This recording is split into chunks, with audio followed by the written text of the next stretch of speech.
कालपासून मार्क्सवादी कम्युनिस्ट पक्षाचे उमेदवार श्री नरसय्या आडम यांनी अमुक एका पक्षाला पाठिंबा दिला आहे या संदर्भातले पॉम्पलेट्स आणि मेसेजेस सोशल मीडियावर फिरत आहेत। या संदर्भात श्री नरसय्या आडम यांच्या वतीने ॲडव्होकेट श्री वासम यांनी तक्रार दिल्यावरून सदरील प्रकार हा खोटा असून अफवा पसरवल्या जात आहेत आणि श्री नरसय्या आडम यांची बदनामी केली जात आहे अशा आशयाची तक्रार प्राप्त झाल्यावरून सदर बाजार पोलीस स्टेशन येथे लोकप्रतिनिधी कायदा 1951 चे कलम 123(4) नुसार गुन्हा दाखल करण्यात आलेला असून त्याचा तपास सुरू आहे। या संदर्भातली माहिती माननीय जिल्हा निवडणूक अधिकारी यांच्या मीडिया सेलला सुद्धा देण्यात आलेली आहे।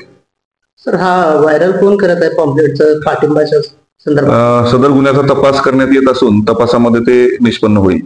मग नागरिकांना काय आव्हान आहे सर पोलिसांतर्फे? पोलिसांतर्फे नागरिकांना आव्हान आहे, आज मतदानाचा दिवस आहे, सर्वांनी जास्तीत जास्त मतदान करावे, 100% मतदान झालं पाहिजे। एक जागरूक नागरिकाप्रमाणे आपला मतदानाचा हक्क हा बजावला गेला पाहिजे, एवढंच आवाहन पोलिसांकडून केलं जाईल। कुठल्याही अफवांवरती विश्वास ठेवू की नाही? निश्चितच नाही, अफवांवर कुठलाही विश्वास ठेवू नका।